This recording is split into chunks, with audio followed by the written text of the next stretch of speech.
Pack your desk, brother announced. We need this space for real employees. I said nothing. I cleared my desk and left. By 8 a.m. the next morning, his company received an eviction notice. Because I'd owned the $14 million building since 2019. The panicked calls started before 9 a.m. But let me back up. Let me tell you how my brother Marcus built his entire empire on dismissing me. Marcus was always the success story. Harvard MBA at 24. VP at a Fortune 500 company by 28. Started his own tech consulting firm Apex Solutions at 30. My parents held him up like a trophy at every family gathering. Marcus closed a $3 million contract with Boeing. Marcus just hired his 15th employee. Marcus was featured in Seattle Business Magazine. And then there was me. The quiet one. The one who worked from home doing something with computers. The one who showed up to family dinners in jeans while Marcus wore custom suits. The one my father introduced as, our daughter, she does freelance work, with that apologetic tone that said we're not sure what went wrong with this one. I never corrected them. I never explained that my freelance work was actually a government contracting business specializing in cybersecurity infrastructure. I never mentioned the $8.4 million in contracts I'd secured with the Department of Defense. I never showed them my Forbes 30 Under 30 feature from 3 years ago. I was watching, testing, gathering evidence of exactly who would stand by me when there was nothing impressive to stand by. The results were conclusive. In 2019 I made a purchase. The Riverside Tower in downtown Seattle. 12 stories of prime commercial real estate. Purchase price, $14 million. I bought it through an LLC called Sentinel Properties. Clean, quiet, city. The building had several tenants. A law firm on floors 2 to 4. A marketing agency on floors 5 to 6. And occupying the premium top 3 floors with the best views of Elliott Bay, Apex Solutions. Marcus's company. He had no idea his little sister was his landlord. The property management company Cascade Realty handled everything. Rent collected automatically. Maintenance requests processed through standard channels. Marcus paid his $28,000 monthly lease like clockwork, never knowing where that money ultimately went. I kept one small office for myself on the 8th floor. Nothing fancy. Just a space to work when I needed to be in the city. The door had my name on it. Sarah Chin, consultant. Generic enough to be ignored. Marcus's employees walked past my office daily. Sometimes they'd nod. Most times they didn't notice me at all. That was exactly how I wanted it. Every Sunday we had family dinner at my parents' house in Bellevue. Marcus would arrive in his Tesla talking on his AirPods about deals and contracts. I'd pull up in my 7-year-old Subaru, usually 5 minutes late because I'd been finishing up actual work. Sarah, you're late again, Mom would say. Marcus has been here for 20 minutes. Sorry, Mom. Got caught up. Still doing the freelance thing? Dad would ask the same question every week. Still doing the freelance thing. Marcus would look up from his phone long enough to smirk. You know, Sarah, if you need a real job, Apex is always hiring. We need someone to manage our office supplies. I could probably get you $45,000 a year. The table would laugh. Good-natured ribbing between siblings, right? I'd smile and eat my dinner. I never mentioned that my last contract renewal with Homeland Security was worth $12.3 million over 3 years. I never mentioned that I'd just been invited to speak at the RSA conference on advanced threat detection. I never mentioned that my security clearance level was higher than anyone else at that table would ever achieve. I was testing them. How low would they let me sink in their eyes before someone asked a real question? Before someone said, Sarah, what do you actually do? The answer apparently was infinitely low. At Riverside Tower things started shifting 6 months ago. Marcus's company was growing. He just landed a major contract with Amazon and needed to hire rapidly. His 3 floors were getting cramped. He started eyeing the 8th floor. My floor. That whole floor is basically empty, he mentioned to his CEO Trevor one day in the elevator. I was 3 feet away, invisible as usual. Just some random consultants who barely used the space. We should talk to property management about expanding. Trevor nodded. The lease rates are reasonable here. Way better than what we'd pay for Class A space downtown. They got off on the 10th floor, already planning their expansion. Neither one had acknowledged my presence.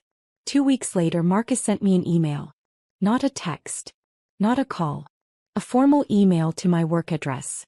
Sir, Apex Solutions is expanding operations.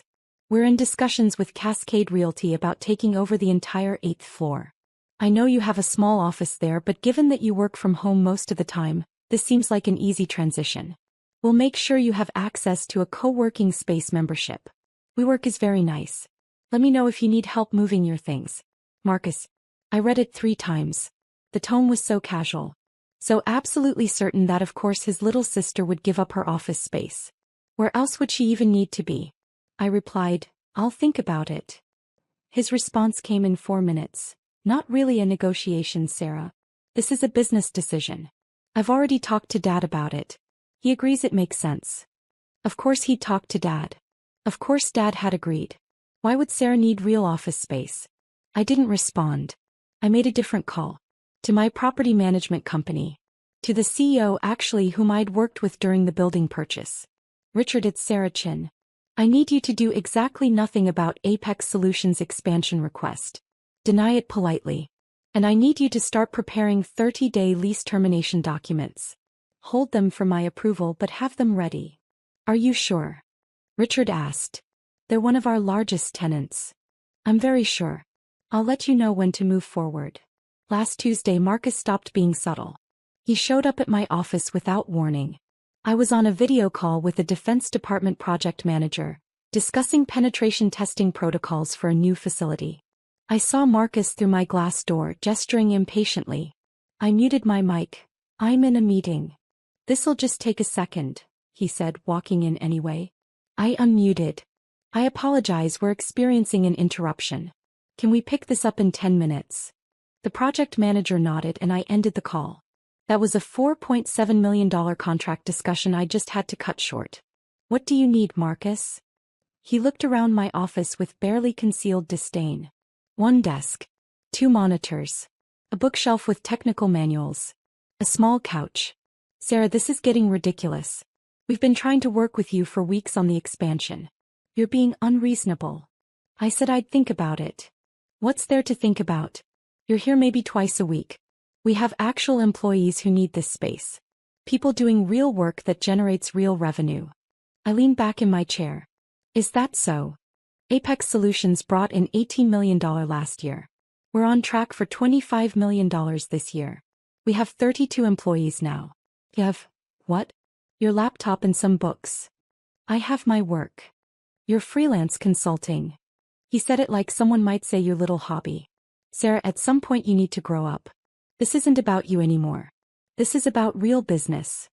I looked at him for a long moment. My older brother. The golden child. Standing in my office in my building telling me about real business. I'll let you know, I said. His jaw tightened. Fine. But I'm moving forward with property management regardless. Dad agrees with me. If you want to make this difficult, we can make it official. He left without closing my door. I sat there in silence for 30 seconds. Then I picked up my phone and called Richard. Send the termination papers. Effective immediately. 30-day notice as required by their lease. Sarah, are you? I'm certain.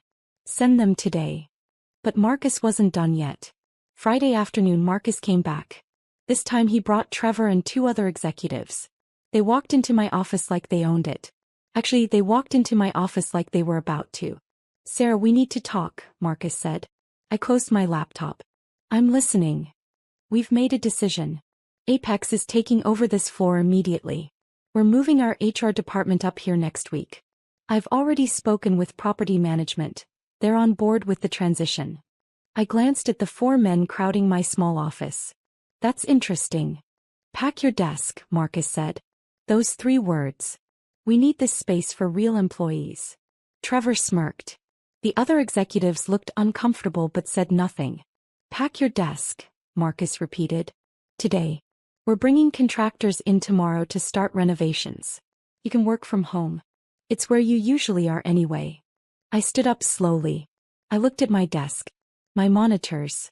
My bookshelf.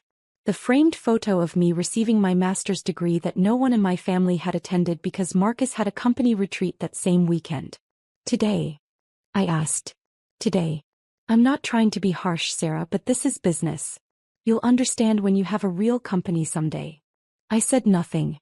I opened my desk drawer and started removing my items. My notebooks. My backup drive. My coffee mug. I placed them in a cardboard box that Trevor helpfully provided, probably from their moving supplies downstairs. Marcus watched with his arms crossed. This is good for you too, you know. Maybe it'll motivate you to pursue something more substantial. You're 33 years old. Still doing freelance work. Mom's worried about you. I picked up the box. Anything else? Just leave your key card with reception on your way out. We're reprogramming access for this floor tonight. I walked to the door then turned back. For the record, Marcus, I never needed this office. He smiled. I know. That's why this works out for everyone. No, I said quietly. You don't know anything. I left Riverside Tower at 4:47 p.m. on Friday afternoon. I placed my box in my car. I drove to my real office. The one in my house in Madison Park where I did 90% of my actual work. The house Marcus and my parents had never visited because they assumed it was probably just a small rental. It was a $3.2 million property I'd purchased in 2018. But they'd never asked, so I'd never mentioned it. I made one phone call on my drive home. Richard. Execute the termination. Effective immediately. 30 days starting today. Deliver the papers first thing Monday morning. Sarah, they're going to. I know exactly what they're going to do. That's the point. I didn't go to Riverside Tower on Monday. I didn't need to be there. Instead, I worked from home handling a video conference with Pentagon officials about a contract renewal. At 7:53 a.m. my phone buzzed. A text from Marcus. What the hell did you do? I ignored it. At 8:02 a.m. another text. Call me right now. I declined the call that came 30 seconds later. At 8:15 a.m., my phone started ringing continuously. Marcus. Trevor. My father. My mother. Marcus again.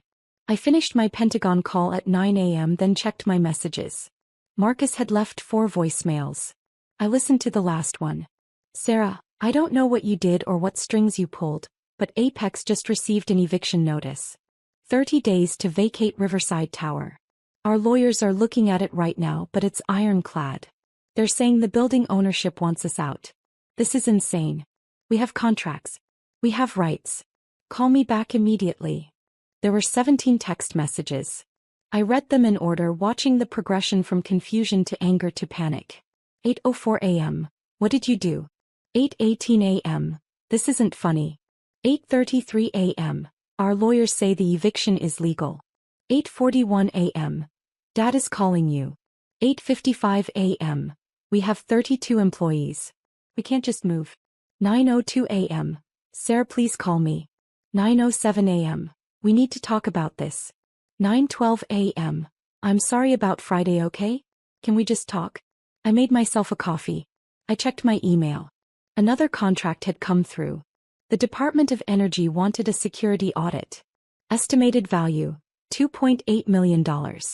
I replied to that first. Then at 9:30 a.m. I called Marcus back. He answered on the first ring. Sarah, thank God. What is happening? Did you talk to property management? Did you file some kind of complaint? No complaint, I said. Just a business decision. What business decision? What are you talking about? I'm talking about Sentinel Properties LLC exercising its right to terminate a lease with proper notice. It's all in the paperwork you received. Silence. Long enough that I thought the call had dropped. Sentinel Properties, he said slowly.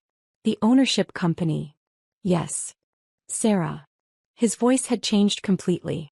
Sarah, what are you saying? I'm saying I own Riverside Tower, Marcus. I bought it in 2019 for $14 million. You've been my tenant for 5 years. And now you're not. More silence. That's impossible. You don't have that kind of money. You do freelance consulting. I run a government contracting firm specializing in cybersecurity. Last year's revenue was $31 million. I have active contracts with the Department of Defense, Homeland Security, and 3 intelligence agencies. I hold a top-secret SCI clearance, and I own the building your company operates from. I could hear him breathing on the other end of the line. 5 years, I continued. 5 years of rent checks. $28,000 a month. You've paid me $1.68 million to operate in my building. And you've spent 5 years telling me I should grow up and get a real job. Sarah, I didn't. You told me to pack my desk. You told me I wasn't a real employee. You brought your executives to my office to humiliate me. We needed the space. You needed MY space. An MY building. And instead of asking respectfully, instead of treating me like an equal, you decided to treat me like an inconvenience. Sarah, please. We can fix this. We can. The eviction stands. You have 30 days. We have contracts with Amazon. With Microsoft. We can't just move. Do you know what this will cost us? I know exactly what it will cost you. I've read your financials. They're filed publicly. Moving will cost you approximately $890,000 between deposits, moving expenses, build-out costs, and contract penalties for late deliverables while you're disrupted.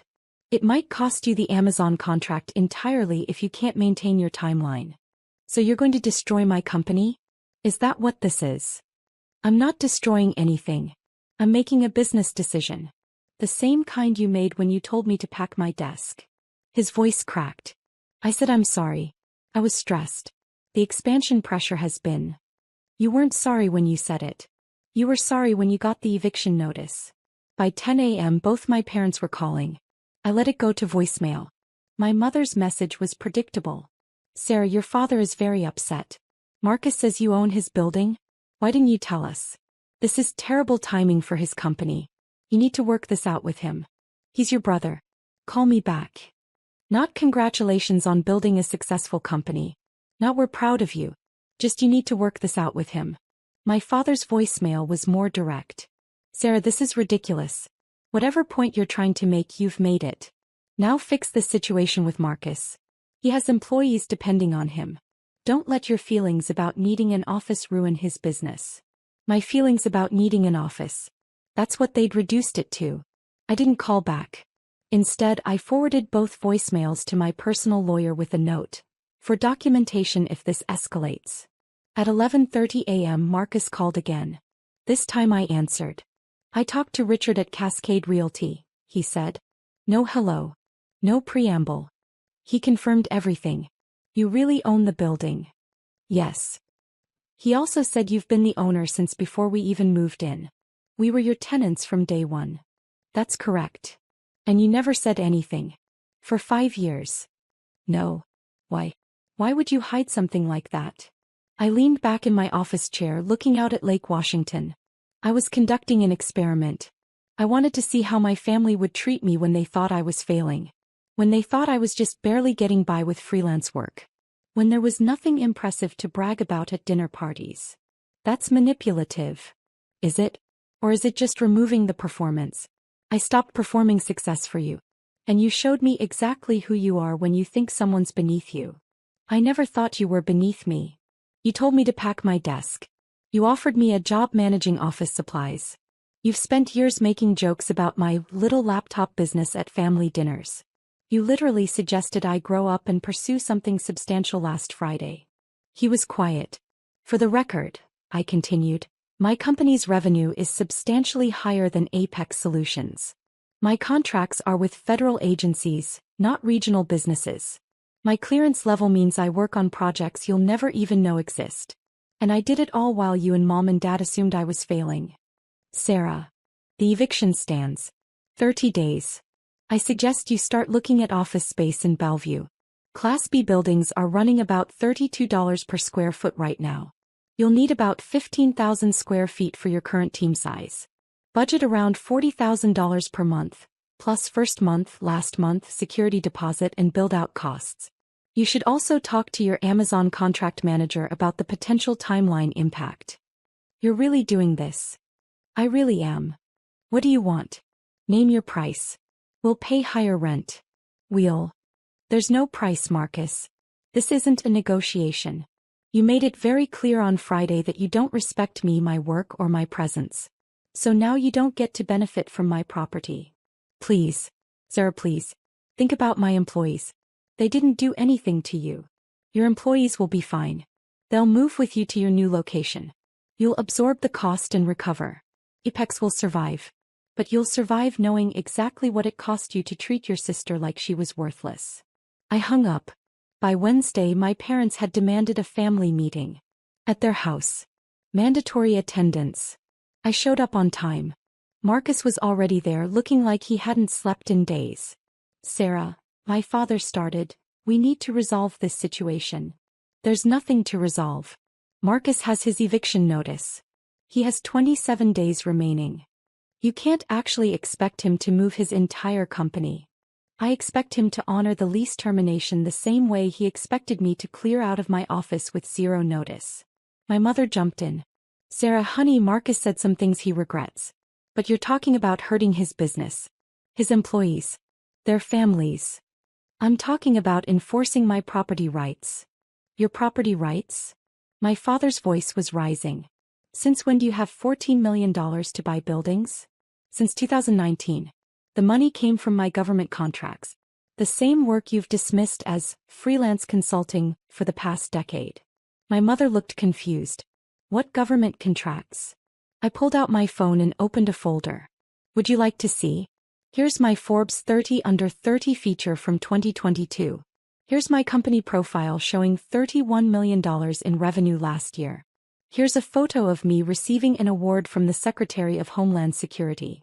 Here's my LinkedIn showing my actual job title, founder and CEO of Sentinel Cyber Solutions. I handed my phone to my mother. She scrolled through, her face going pale. You've been this successful, and you never told us? I told you I did consulting. You decided that meant I was barely surviving. You never asked for details. But why wouldn't you? Because I wanted to see who would support me when there was nothing impressive to support. And I got my answer. None of you. Marcus stood up. Sarah, what do you want from me? You want me to grovel? Fine. I'm sorry. I'm sorry I dismissed your work. I'm sorry I didn't respect you. I'm sorry I told you to pack your desk. I'm sorry for every joke, every comment, every time I made you feel small. Please. Let us stay. I looked at my brother. The golden child. The Harvard MBA. The one who always had dad's respect and mom's pride. No, I said simply. No. You're not sorry you did it. You're sorry it had consequences. There's a difference. My father slammed his hand on the table. Sarah, enough. This is family. You don't destroy family over hurt feelings. I'm not destroying anything. I'm running my business. Marcus wanted me out of my office for business reasons, remember? This is the same thing. It's not the same at all. You're right. It's not. Because when Marcus told me to leave, I had nowhere else in that building to go. When I'm telling Marcus to leave, he has the entire city of Seattle to choose from. He'll be fine. I stood up. I've spent years at these Sunday dinners listening to Marcus's accomplishments. Listening to you both praise him. Watching you introduce me as, she does something with computers, while you introduce him as, our son, the CEO. I built something bigger than what Marcus has. I did it quietly. And none of you noticed because you weren't looking. Sarah, my mother started. The eviction stands. Marcus has 27 days. He has the resources to relocate. He'll be fine. And maybe, just maybe, he'll think twice before dismissing someone again. I walked to the door. Are you coming to Sunday dinner this week? My mother asked, her voice small. I turned back. No. I don't think I will be. Marcus's company moved out on day 29. Professional movers. 3 trucks. 32 employees relocating to a Class B building in Bellevue that cost him nearly $45,000 per month. Almost $17,000 more than he'd been paying me. The Amazon contract got delayed. Not cancelled, but delayed by 6 weeks. That cost him about $230,000 in penalty clauses. Total cost of telling me to pack my desk. Approximately $1.1 million. I got one email from him after they moved out. I understand now. I hope someday you let me try to make this right. I didn't respond. My parents called a few times. My mother left voicemails saying she didn't know how successful I was. My father sent texts saying I'd made my point and should move past this. I didn't respond to those either. But I did get other responses. Other tenants in Riverside Tower started asking about lease terms. The law firm on floors 2 to 4 wanted to expand. A tech startup wanted to move in. Everyone paid market rate. Everyone treated the property owner with respect. I released Marcus's former space to a medical device company for $35,000 per month. They moved in 60 days after Apex moved out. The financial impact of losing Marcus as a tenant? Approximately zero after I filled the space. Actually, I came out $7,000 per month ahead with the new tenant. I was having coffee with my friend Jennifer, who runs a venture capital firm. She'd watched the entire situation unfold. "So," she said, grinning, "any regrets about kicking out your brother?" "None. Not even a little. I mean, he did apologize. He apologized because it cost him money. Not because he understood what he did wrong." "Fair point." She paused. "Your parents still not talking to you?" "They call sometimes. I don't answer." "Cold. Strategic. They wanted me to be impressive. Now I am. But only on my terms." "Have you thought about what happens if Marcus actually changes? If he genuinely learns from this?" "I considered it. If that happens, I'll reevaluate. But I'm not holding my breath." "What about you? How are you doing with all of it?" I thought about that question. Really thought about it. Honestly, better than I've been in years. I spent so long trying to earn respect from people who'd already decided I wasn't worth respecting. Now I'm just free. I do my work. I run my business. I own my success. And I don't perform for anyone anymore. That's pretty healthy, actually. Therapy helps. I smiled. That and having $14 million in real estate. We both laughed. My phone buzzed. A text from an unknown number. "This is Marcus. I know you probably won't read this, but I wanted you to know I've been seeing a therapist. Working on some things. I don't expect forgiveness. I just wanted you to know I'm trying to understand where I went wrong. Not just with the building. With everything." I showed Jennifer. "You going to respond?" she asked. "Not yet. Maybe not ever. He's working on himself because he finally faced consequences. That's good for him. But I don't owe him my presence in his growth journey." Stone cold. No. Just clear boundaries. There's a difference. I finished my coffee and stood up. "I have a meeting with a Homeland Security director in an hour. New contract. Estimated value, $6.2 million. Jesus. And your family thought you needed a job managing office supplies." "They did. Past tense. Now they know exactly what I do. And exactly what it costs to underestimate me." I walked out into the Seattle afternoon. My car was parked in my reserved spot at Riverside Tower. My building. My business. My success. All of it earned. None of it given. And not one single person could tell me I didn't deserve it. I wasn't hiding anymore. I was just done performing for people who wouldn't applaud anyway. The golden child had been tarnished. And the dismissed daughter was finally completely free.